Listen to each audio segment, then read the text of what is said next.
Hello foodies, ఎలా ఉన్నారు? I'm కవిత. ఇవాల్టి రెసిపీ ఆకుకూరతో వడలు వేస్తున్నాను. ఇలా వేసుకుంటే చాలా టేస్టీగా ఉన్నాయండి.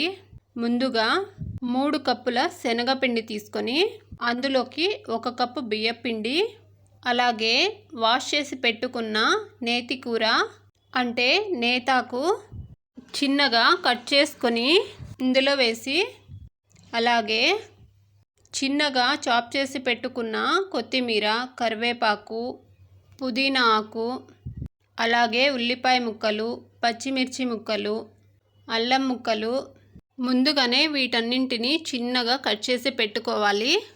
ఇప్పుడు వీటి అన్నింటినీ ఆ పిండిలోకి వేసి తగినంత సాల్ట్ వేసుకొని, అలాగే 1 స్పూన్ వాము వేసుకొని,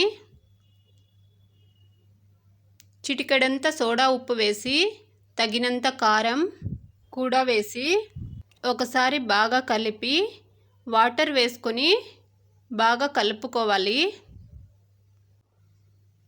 వాటర్ చూసి వేసుకుంటూ కలుపుకోవాలి.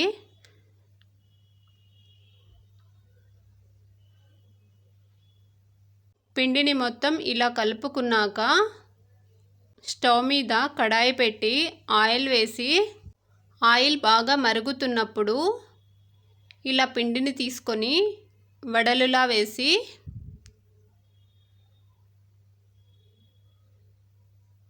బాగా కాలనివ్వాలి. ఇలా తిప్పుతూ 2 సైడ్స్ బాగా కాల్చుకోవాలి. ఇలా కలర్ చేంజ్ అయ్యాక వేరొక గిన్నెలో తీసివేసి మిగతా వాటిని కూడా ఇలానే వడలు చేసి వేసుకోవాలి. అంతేనండి, ఈజీగా టేస్టీగా హెల్తీగా ఆకుకూర వడలు రెడీ. ఈ వింటర్ సీజన్లో ఇలా హెల్తీగా వేడి వేడి వడలు వేసి టమాటో సాస్తో కానీ లేదా ఏదైనా చట్నీతో కానీ సర్వ్ చేసుకుంటే చాలా బాగుంటాయి. ఎలా ఉన్నాయండి? మీకు కూడా నచ్చాయి కదూ? అలా అయితే ఒక లైక్ చేసి, షేర్ చేసి, సబ్స్క్రైబ్ చేసుకోండి. ఇంకొక రెసిపీతో కలుద్దాం. బాయ్ మరి.